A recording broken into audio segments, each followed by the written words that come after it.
Have you written a book and want to get it published? Then now's the time to call Page Publishing at 800-204-6099 and do it immediately. You see, they're looking for authors of all types of books. And unlike most publishers, Page Publishing will take the time to review most of the books submitted to them. And they'll even give you their feedback. And if they like what they read, Page Publishing will get your book into bookstores and for sale online at Amazon, the Apple iTunes Store, and other outlets. They'll handle everything: copyright protection, printing, cover art, publicity, and editing. So if you've written a novel, a children's book, a cookbook, inspirational work, a book of poetry, or biography, and want to get it published, then you need to call Page Publishing and do it immediately. Call 800-204-6099 now for your free author submission kit. Your road to fame and fortune could very well start with this simple phone call. For your free author submission kit, call Page Publishing at 800-204-6099.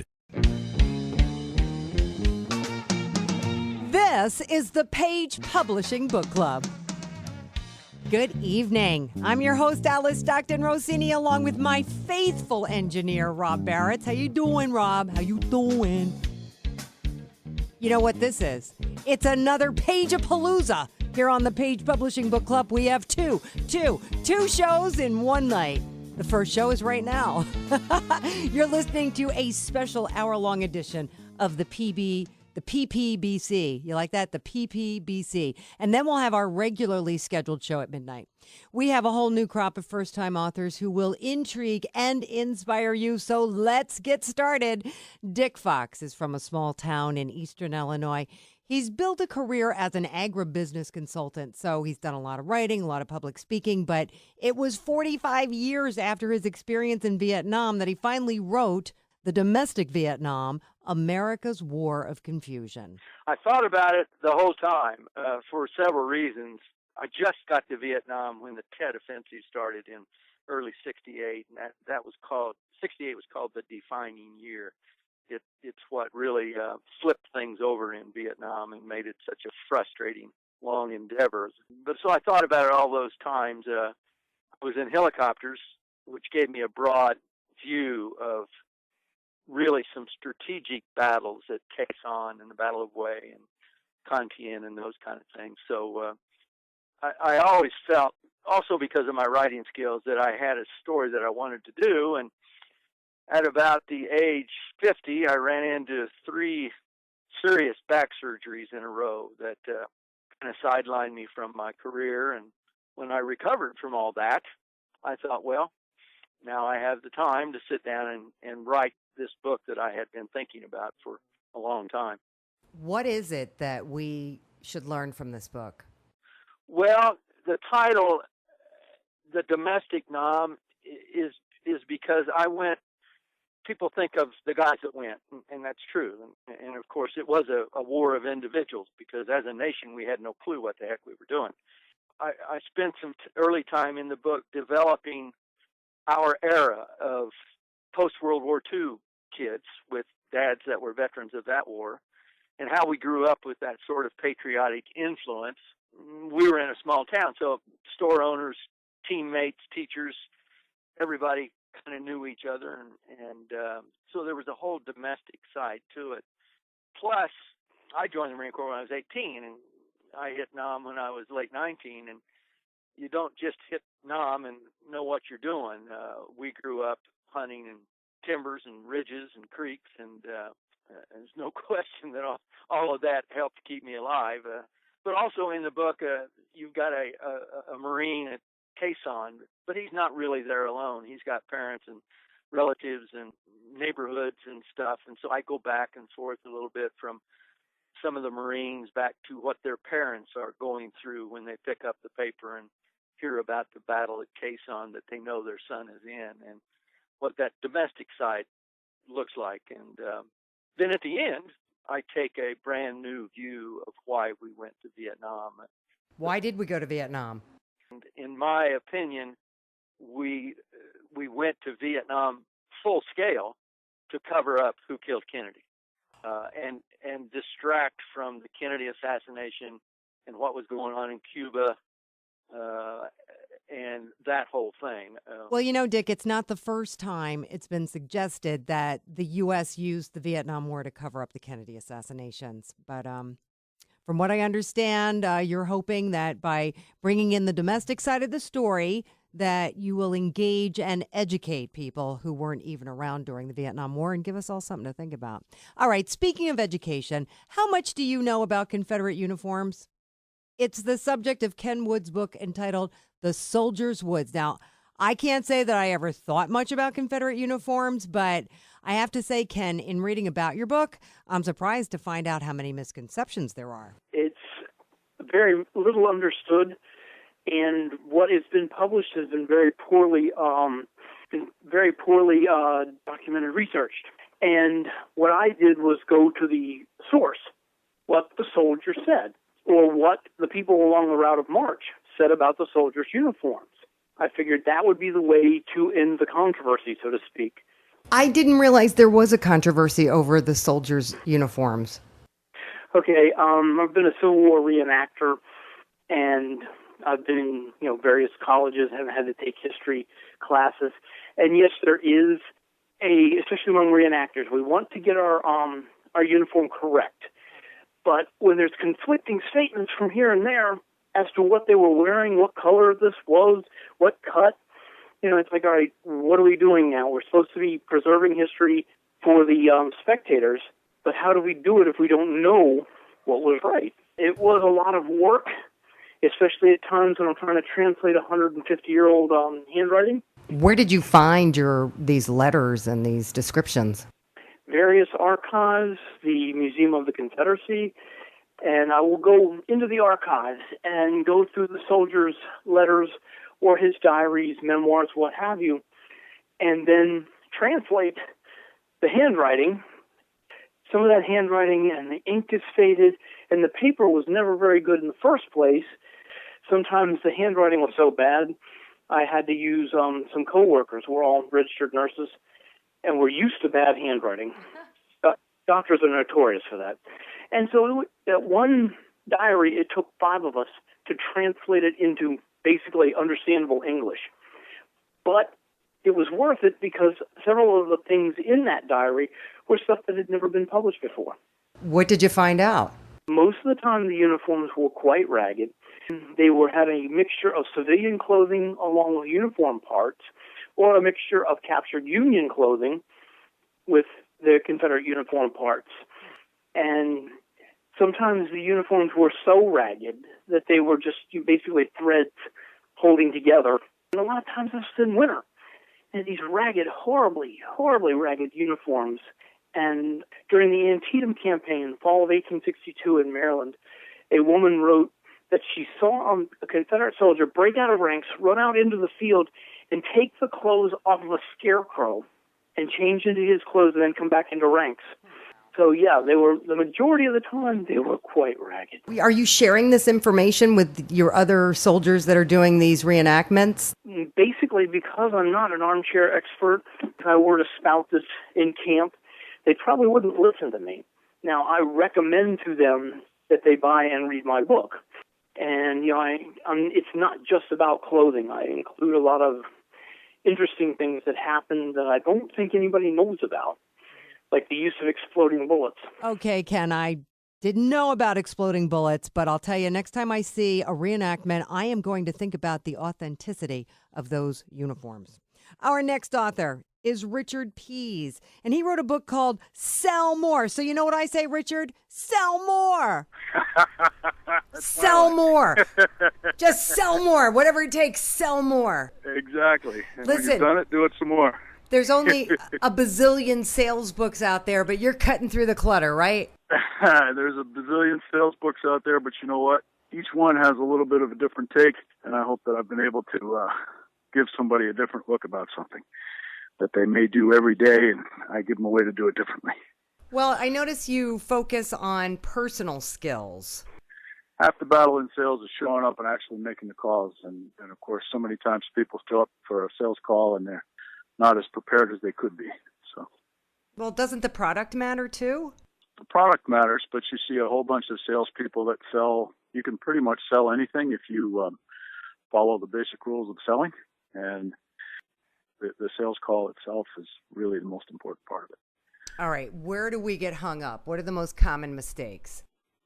The most common mistake is assuming that it's okay to dress down, and assuming that it's okay to be casual, and assuming that it's okay not to be prepared on the first call because you'll get a second chance, assuming that your product is going to sell itself because maybe you have the industry leader or the best price.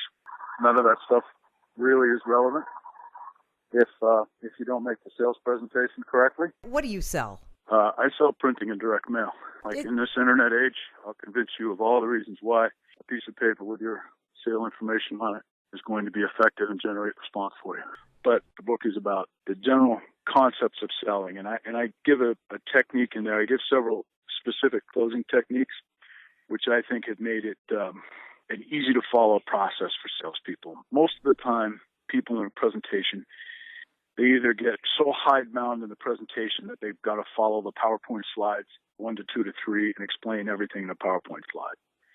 And then the other type of presentation comes in here's all the things I'm going to tell you about. So you spend 10 minutes talking about the stuff you're going to talk about, which I think is a complete and ludicrous waste of time.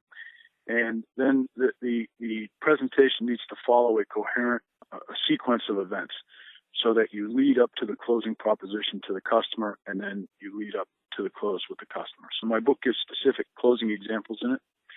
And one of the other things that I do that I think there's probably 50 books named Sell More on Amazon, but one of the things that I do that's different from the others is I give you an actionable technique for problem resolution, both with the prospect, technically in life, with your wife, with the sales clerk at Dunkin' Donuts, with anybody you want. But it's an important concept because most of the time people fail in a relationship because they don't give the prospect or customer the proper level of respect that they're due, and all they do is they speak too fast, or they speak over the prospect's objection without allowing. Just take a minute and pause, and I call it empathize, respond, shift, close, and I talk a lot about that in the book. And you can give me any problem you want, and I'll deal with it with the empathize, respond, shift, close technique. And I may not make you feel 100% better, and I may not be able to solve your problem, but I'll at least leave you thinking that I care and that I'm trying to work with you to solve the problem. Thank you, Richard, whose book, by the way, is now required reading for his salespeople. Terry Flicker worked in the medical field for 30 years, and she's seen firsthand worst fears realized. And now she's taken her experience and written a story about a child who winds up in a coma after being given the wrong medication. Her book is called Everybody Loses. What's the story, Terry? The story is about the trip, basically, of a young mother, a single mother, raising a child with her mother to help her, and what they go through, without knowing how that world works at all and how much they have to learn while they're along this trip. Does the child survive? Child is still in a coma at the end of the book, but there is a hopefulness at the end that he will wake up, and we don't know what will happen at that point. What is the point of this book? Is it to warn people? What do you do if this happens? I think some of the point of the book is simply to make people aware that they have to participate in their own care and the care of their children, and that they need to be aware that these mistakes occur and be on top of how things work. Ask questions. Even if people get mad at you or doctors get upset with you about asking questions, ask questions because it's your life or your child's life. You've been working in the medical field, you said, for 30 years. And did you see things that were disturbing that prompted you to write this? Of course. It's always one of those, the near misses are scarier almost than the things that do occur. So you do see a dot put in the wrong place, which changes the whole prescribing of a medication, or a misunderstanding of the handwriting, which now is, really carefully taken care of. But through all these years, you've seen a lot of those. One medicine looks a lot like another. One dosage looks a lot like another, especially in pediatrics, where it depends on how much they weigh, how big they are. On one hand, it makes me crazy. On the other hand, we are all human. So, how much can you possibly know? You take your kid to the hospital, they're supposed to know what to do. Absolutely. This mistake occurred along a long line of people, which is the way it usually happens. You know, it's not a single person making a mistake. That would be easy. Everybody loses is about everybody from a 911 operator that just does not respond fast enough to a pharmacist who just doesn't care anymore. You know, none of the people in it are exactly culpable, but they all are, all the way from the mother to the hospital that it ends up with the child. So it's like a perfect storm kind of thing. Absolutely. And that's the way these things normally happen. You know, it's not one person making one mistake. It's a ton of people making mistakes. So in the end, we all pay for it. We all lose. Man, this is a scary one. You know, it just goes to show you, you really do have to do your own research, and you need to question everyone involved in the medical care of a loved one. How about using sci-fi as therapy? Yeah, you heard right. That's what Nico Payne does. His book is entitled Abridged. It's 2 words. Exactly, Nico, what does the title mean? They build these bridges. They're real bridges, but they're more like wormholes or portals. And one of the characters, her life continually keeps getting cut shorter and shorter and shorter. And as the tales got twisted together, it just made sense that the 2 parts of the story could become intermingled in the title itself. So her abridged life and the fact that an entire race is trying to bridge across to a better world just became one word. Where'd this come from? A lot of it deals with the uncertainty of death and what we do to try to maintain ourself and the borders that we call ourselves. A lot of it for me was kind of a personal journey. Like I have really bad anxiety and panic attacks, and it was a way for me to write out how I felt about some of these aspects of death and dying. And it became more or less an escape for me. I write all my books on my phone, so whenever I had a chance, I just pull my phone out and write a chapter or 2 and work through those things that way. The world itself, it's called the Twin Systems. There's 2 star systems right next to each other. Just different aspects of all the personalities inside me that make up me, that, you know, make up anybody, how they interact with each other and how they interact with the world around them. But you're looking to go to another world? Yes, actually. So one of the races, the Voltine race, they have a subset of groups, and they have a system where they build these bridges, and it takes a very, very long time, over 100 years, to build one of these bridges. It's basically 2 ends of a wormhole that have to meet across an incalculable distance, and they feel like all the royals believe that they are working towards a state of sublimation and that they are going to a paradise of sorts. And throughout the novel, you find out that it isn't the case. They have actually volunteered themselves as an experiment that they now do not know the outcome of. And the problem is that the second star system, the Gramayan system, finds out about the bridge building program, and the only thing they hear is it's how they can achieve eternal life. And so they start their own program, and they are sacrificing people as well, but without their knowledge. Did this help you with your anxiety? It still does, yes. It helps me deal with anxiety. It helps me deal with death. It helps me deal with loss. A lot of the novel, even though it's science fiction, is very autobiographical. And a lot of the characters in the novel are either people that I have been in the past or people that I have known or people who are still in my life. It does help. It's not a cure-all. I'm not saying that, you can cure anxiety with writing, but it does help me, and it helps me when I read back what I wrote to see how I view the world around me. All right, Nico, who, by the way, is hoping to hook up with Apple because he actually writes on his phone, on that little screen. He writes books. So, hey, Apple, what do you say? That might be a good commercial. Candace Shoemaker has been a teacher for many years, and she has a message for kids in her children's book that she wrote and illustrated, by the way. It's called Animal Rhyme Time. What's the message, Candace? I've always loved working with children. I've taught for many years, and I just feel that sometimes things don't really go as well as we would like. And I've experienced that personally many times. What do you mean? Just for a short example, that is one of the most important lessons in life, is that we just need to feel free and accepted and loved and appreciated just the way we are. There's a little puppy in the book named Sue, and she was very sad, but rather than bark, she would moo. So she went to a farm and used all her charm so the cows would say, "How do you do?"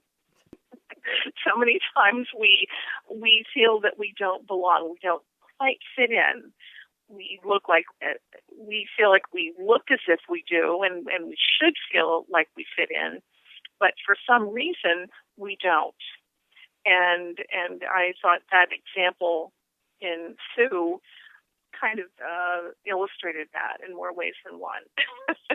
Another example, a piglet named John, who loved helping Dad with the lawn. So he cut, and all of the fun there was gone. And you can tell how he changes. He's very excited about helping his father, and everyone is smiling, and even the little pig face on his shirt is smiling.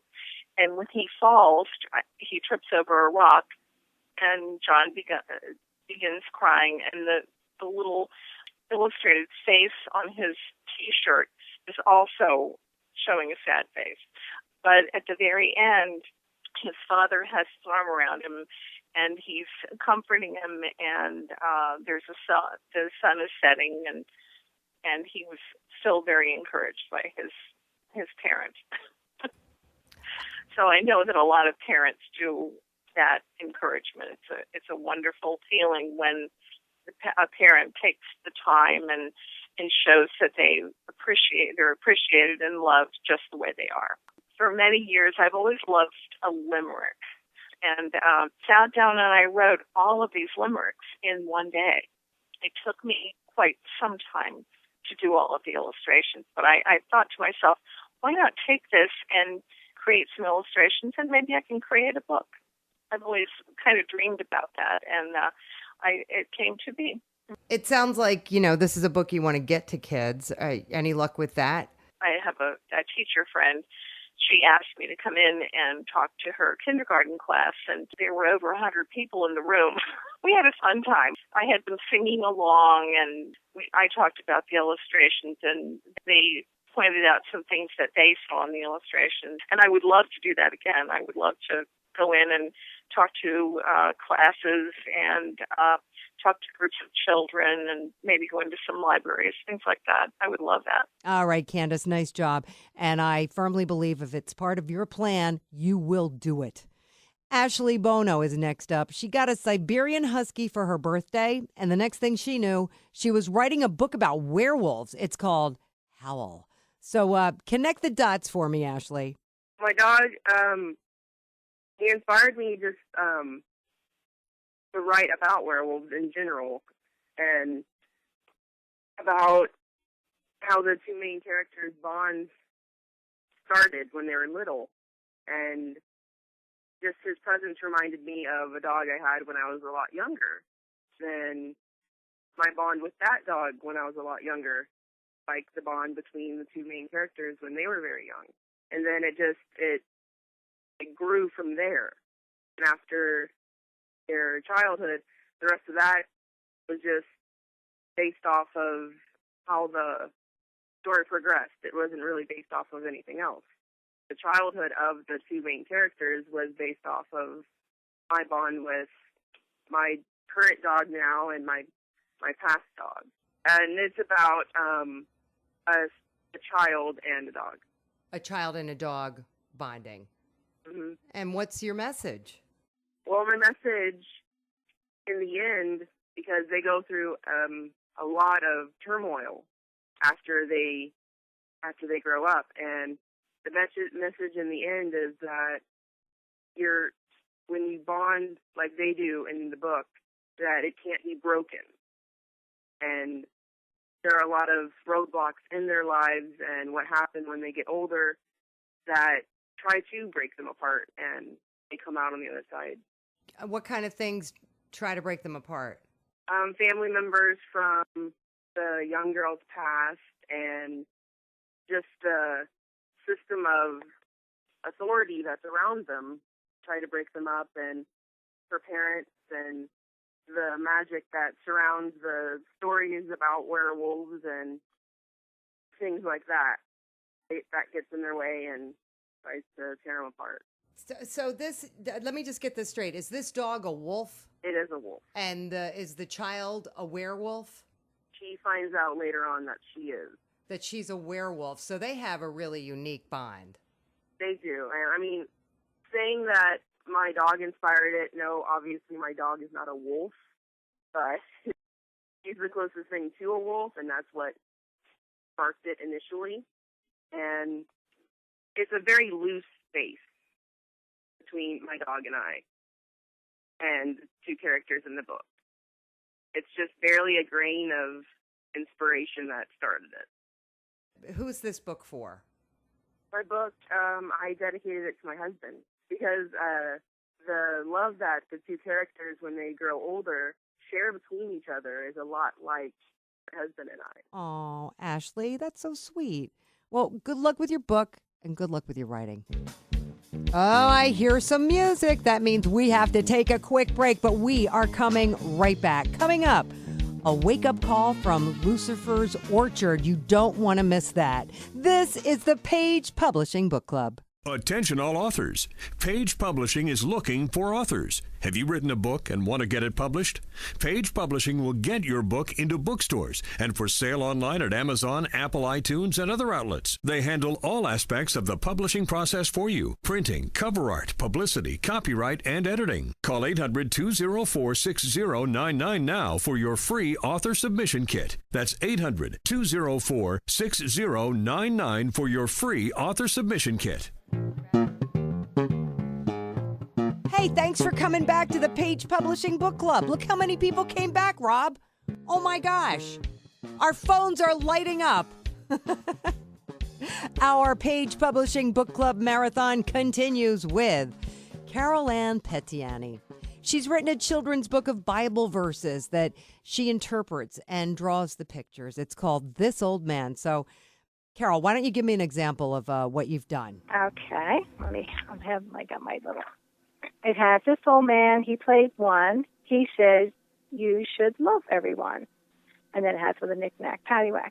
And then I drew an image. The first page has an image of a little this old man and some characters playing a violin or a fiddle.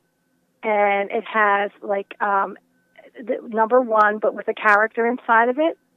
And I have a story like about how we could love one another, like Leah and this 7-year-old boy. And it's about it's a little snippet about a boy who got hurt on the boardwalk, and the little girl helped him because she wanted to make him feel better. So that's like how you should love one another and take care of each other. So that's just one, and there's 10 little 10 pages. There's page 1, which would have the start of that particular verse, and then it has a story, and then it has like a characters dancing around or playing something. And then at the end of that part has, remember, we should love everyone. And then it starts verse 2. Are you a Sunday school teacher, or do you teach little kids? It all started one morning. I used to make jewelry, or I do make jewelry on the side. And something came to me that I should draw this calendar. So I started illustrating this calendar. And I did it over a summer. And I went to Oregon because I want to have my sister and my mother live out there. So I wanted to bring it and give it as Christmas gifts. And when my sister saw the illustration, she asked if I could illustrate using the little song, This Old Man, from the Bible verses. And this is how it all started. Okay. And so it started from the calendar, and now I created the book. It took me about, 2.5 years to put it all together. And then my cousin asked me to help her illustrate some she wants to put out like things for Christmas, balls that you would put like Christian images on, 3 wise men and everything.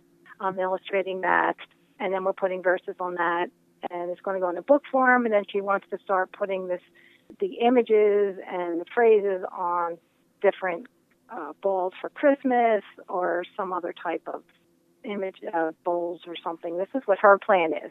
I'm just I'm drawing the images for her. Great. And she's taking care of the rest. So out of this book, Carol Ann, you've now inspired a relative to create some ornaments for Christmas and bring even more attention to your book, just in time for the holidays.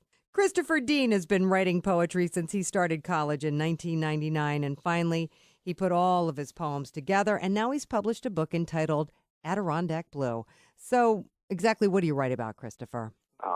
All different subject matter, emotional, spiritual, everyday, nonsensical, miscellaneous type stuff.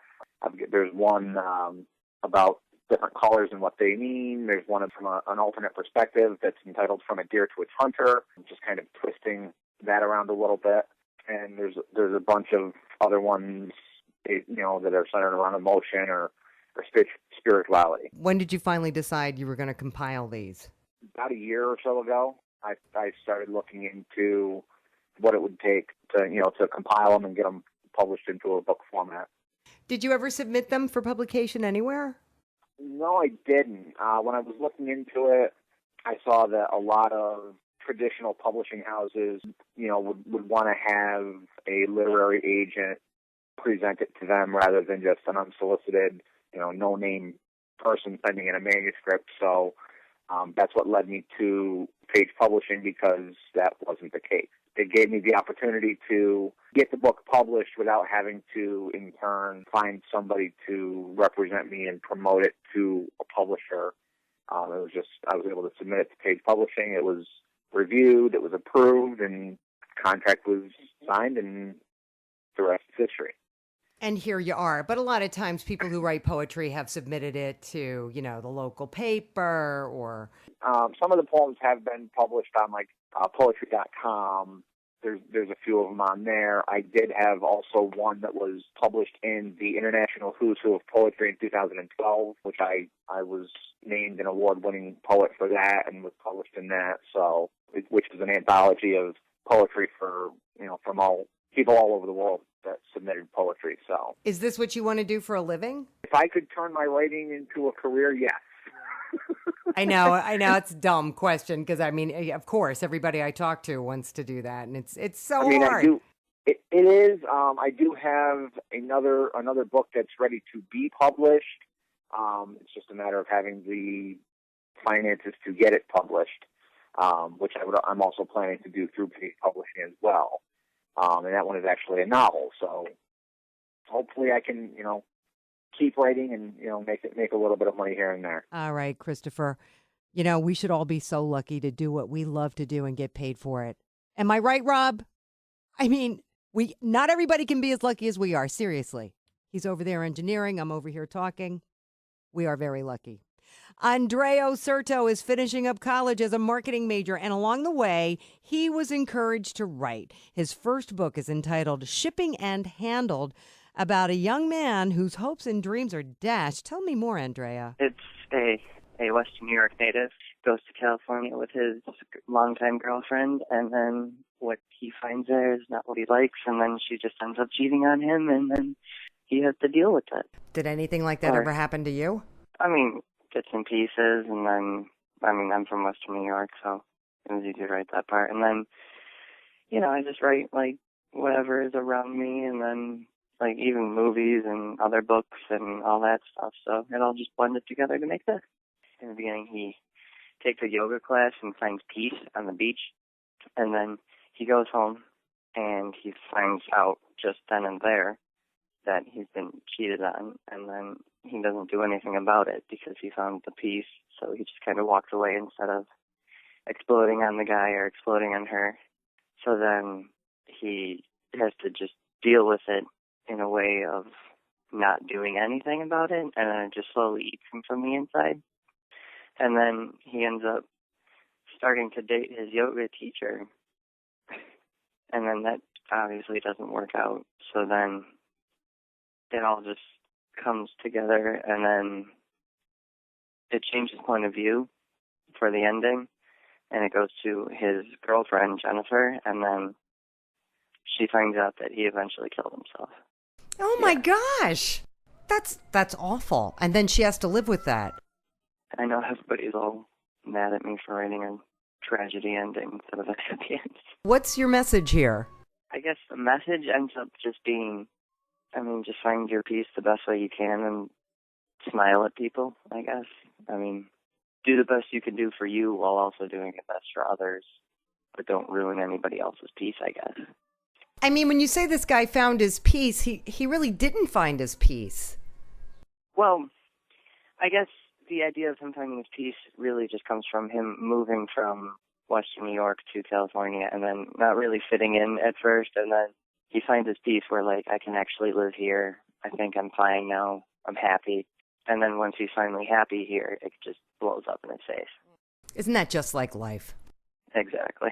What finally made you say, I'm going to sit down, I'm going to write this? The corny answer to that is my English teacher was, she read something I wrote and said, you have a voice, you probably should write. And I just took that as okay, maybe I should, because there's always been the hints that I should write, because I've always kept journals and always have been kind of creative and all that. So it just seemed like the makes sense thing to do. Jeez, Andrea. I just want to note here that no one, no matter how much you think you love them, is worth taking your life. Okay? I'm just saying. Next up, a wake-up call from Wayne Newton. He wrote Lucifer's Orchard, The First Witness. Exactly what do you mean by that, Wayne? The main objective is to start waking people up. People live in their own makeshift realities anymore. They look for escapisms and materialism, money, you name it. And the thing is most people don't realize we are living in a prison. And it's a prison without bars. And it's so ingeniously constructed that they've made us not only prisoners, but we're our own guards and wardens at the same time. So I'm trying to get this information out and wake people up. What information are you talking about? I'm talking about the deceptions that are going on in the world.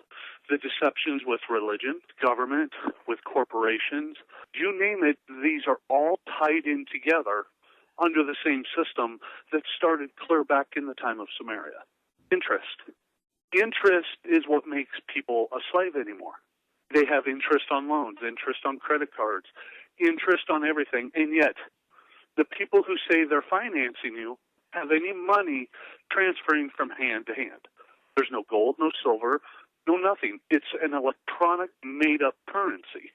The only one who's paying is the person that is supposedly being financed. And yet they're not only paying for what they're being financed, they're paying interest on top of that, which keeps them in debt for years, sometimes until the day they die.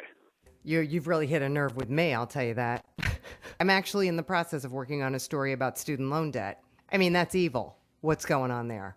To strap this kind of debt on the backs of our future, our children, to me, is unconscionable. So that's the Lucifer you're talking about. Yes, exactly. All the prophets have talked about this. Be it even in the scriptures, the religions themselves have made it to where everything's covered up, because they themselves are making billions and trillions of dollars off of their own people. Come to us, and for your money, we'll forgive you your sins. Do you have any suggestions on what we're supposed to do about this? It's pretty pervasive in our society. It's part of our culture. Well, I do have suggestions in the book. I do suggest that, number one, people study and stop believing everything the media tells them. Research what the media says. Research what people say. Whether it's religious, whether it's, daily secular life, research it. Stop sitting there watching TV and being told what to do, what to believe. Even the scriptures themselves say, my people perish for lack of knowledge. And people need to wake up and get out there and start researching. When it comes to the religions, I tell people, take every word, and if you don't know the original language, get a good concordance and lexicon and find out what these things mean. They'll see a whole new Bible if they do this. Because the English translation does not say what the original scripture says. All right, Wayne. This is the first, by the way, in a series of 5 books Wayne is writing, and he says he just wants people to understand the influence big banks and credit card companies have on us. And if you don't believe it, to find out for yourself. Bernadine Jarman chose to write her story about a secret that cast a shadow over her entire life. The name of her book, A Bitter Taste. All about the secret, right, Bernadine? Yes, it all started with the secret at 5 years old. I harbored the secret for so many years, and I didn't understand. I didn't understand what was going on in my life, and I tried to talk to someone about it. But at that time, my parents, it wasn't. I guess you couldn't talk about that then. Then as time went on, I began to start thinking, pondering on it until it actually happened when I was 14.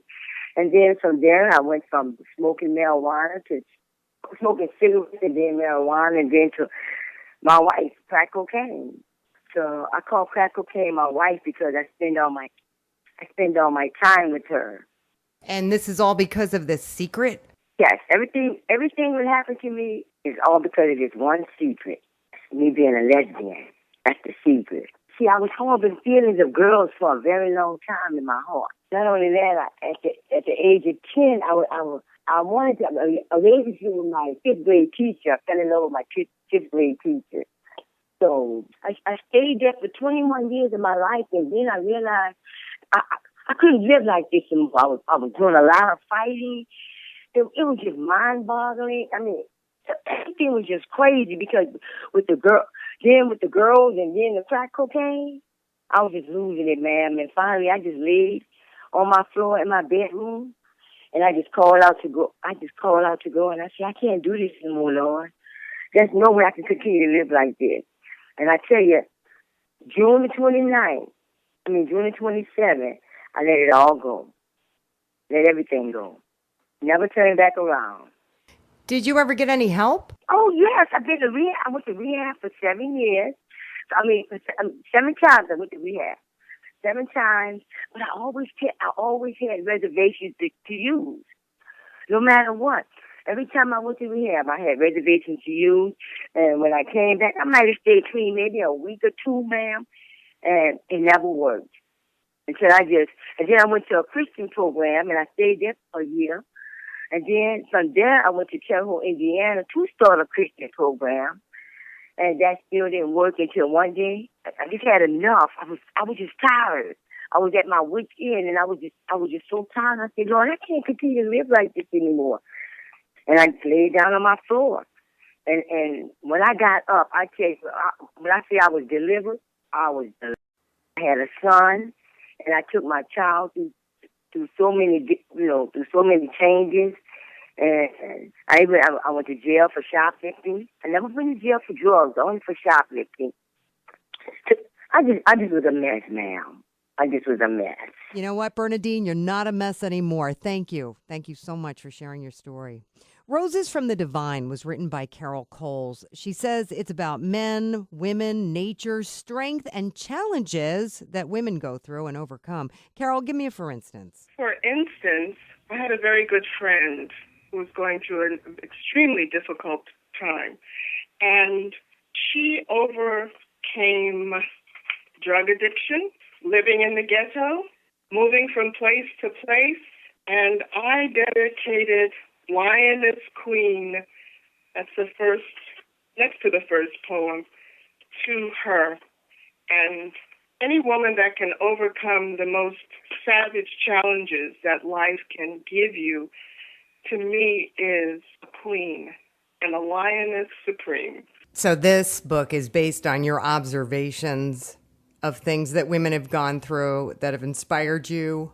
Absolutely. And since I have traveled from and lived in New Jersey, part of New York, Chicago, Michigan, Colorado, and now California, I have had many challenges myself, but I've also met some absolutely incredible human beings, both men and women, and especially women that have overcome odds that you and I could never, ever imagine.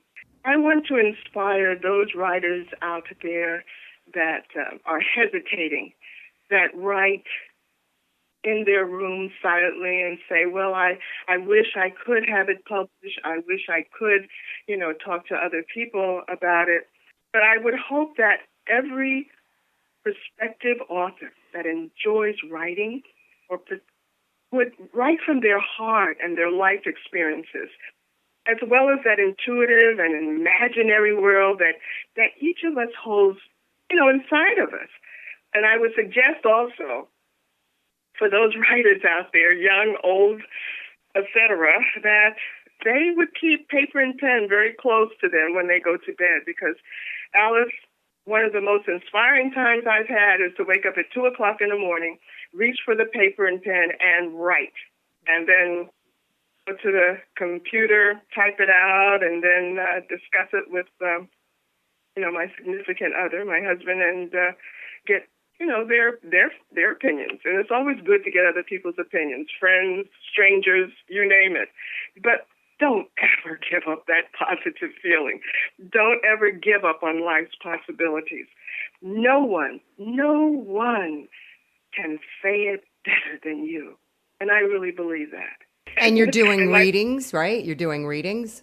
Yes. In schools, they love to write. They love to explore their imagination. And when I gave my poetry reading, they asked me questions. We're talking 8-year-olds and 5-year-olds that challenged me when they asked, well, how did you write your book? And who do I talk to? And they just went on. And Alice, I sat there and I said, uh-oh, I better come up with some very, very good answers to help them. But yes, I also donate my books to school libraries. In fact, I just contacted an organization that I will have an opportunity to not only do that, but also to read my poems and get feedback from children, because that's our best source, our best foundation for this country. All right, Carol, you are doing some good work there. Thanks. If you've ever gone through a home foreclosure, you probably wish you had a housing counselor. Well, that's what Ozwuzu Kizito does. And he's written a book. It's called Lived Experiences of Home Foreclosures. Now, this is based on reviews, right, of more than 24 home foreclosures? Interview about 25 homeowners. And the 4 major themes that came up were the foreclosure process resulting in the hospitalization of family and the associated lack of family's health insurance. So if the family is not having health insurance, the effect of the foreclosure, increases, rapidly. And the second one was health insurance and the foreclosure process. Like the effect of health insurance on the foreclosure process. With or without health insurance, it has impact on the foreclosure process. The third one that was reviewed was foreclosure and the negligence of doctor's prescription. Doctor may give a prescription for associated illness. They may not have the money to even go and buy the prescription. And that was a major theme among the 25 respondents that I was fortunate to interview.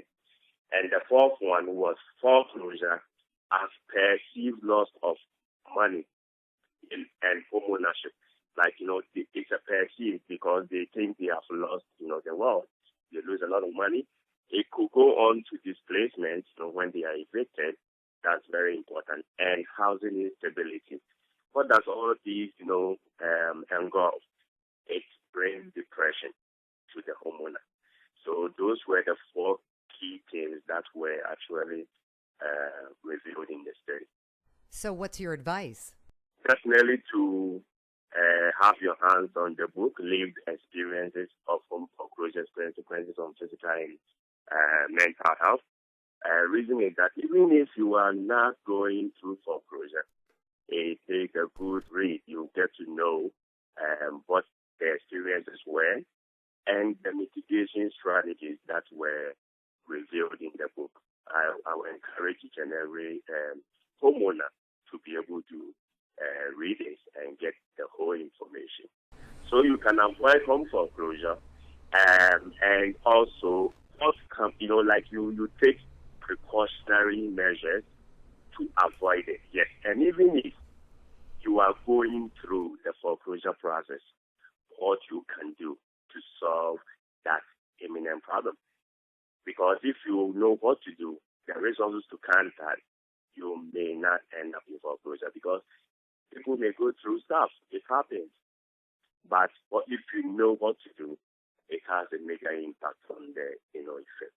Do you think there needs to be any more changes on the government level? Yes, I think there are always things to do to improve, whatever they have done already. But, not many people have experienced the whole help that the government intended to give. So I think the government can do more in enforcing the legislation. That is number one.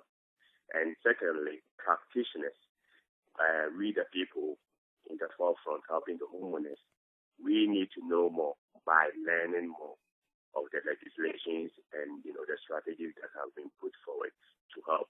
Most importantly, I talk about the banks and the mortgage companies. They must comply. Very important. If they do comply, most homeowners will get the help that they deserve and they want. And they've worked so hard, to achieve. Okay, just recapping here, among the findings of this, what really amounts to research is no matter what you do, make sure you have decent health insurance because going through a home foreclosure really can make you sick. And if you don't have health insurance, knowing that can really make you sick. And above all, try to be prepared in the event of a foreclosure. I don't even want to think of a foreclosure. And you, our faithful listeners, be prepared for our regular weekly installment of the Page Publishing Book Club coming up at midnight. I will see you there. Rob, you'll be there, right? We're both going to be there right here on 710 WOR.